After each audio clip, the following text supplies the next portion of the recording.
बिस्मिल्लाहिर्रहमानिर्रहीम। अस्सलाम वालेकुम नाज़रीन, जी साकिब एक नए व्लॉग के साथ हाज़िर है। और ये देख सकते हैं आप मेरे सामने तोप है जिसको 1807 में बनाया गया था। इसका मैं जो तारीख़ी पस मंज़र है किस तरह इसने मुल्तान की बर्बादी की, तो ये मैं पढ़ के सुना देता हूँ कि 5.5 इंच के म्यारी हमवार धाना और 41.5 इंच तवील बैरल से 2000 गज़ तक 18 पाउंड वज़नी गोला दागने की सलाहियत की हामिल ये तोप 1807 में रॉयल गन फैक्ट्री में तैयार हुई।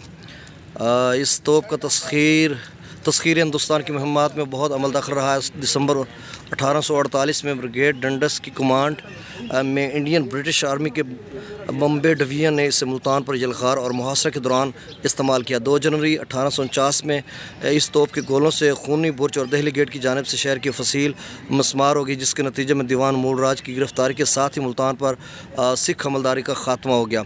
आर्टिलरी में बतदरीज तकनीकी जिद्दत आने के बायस ये तोप बिल आखिर तोप खाना से मतरूक हो गई।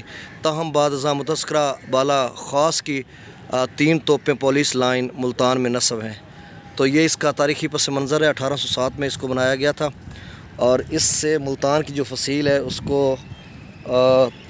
गिराया गया था। और ये तकरीबन 2 सदियों पर मुहित बनी हुई है। और ब्रिटिश जब ईस्ट इंडिया कंपनी यहाँ पर बरसरे इक़्तिदार हुए और सिखों की हुकूमत जब यहाँ पे कायम हुई, मतलब नवाब मुज़फ़्फ़र ख़ान सद्दोज़ई की शहादत के बाद 1818 में, तो 1818 से 1849 तक मुल्तान सिखों की हुकूमत की अमलदारी में रहा। तो उसके बाद जब अंग्रेज़ यहाँ पे काबिज़ हुए तो तब इस तोप से बहुत ज़्यादा काम लिया गया, जिससे मुल्तान के जो फसील है या काफ़ी इलाके हैं वो मुतासर हुए। तो नाज़रीन, ये कैसी आपको वीडियो लगी ज़रूर फ़ीडबैक दीजिएगा। बहुत शुक्रिया। अस्सलामु अलैकुम।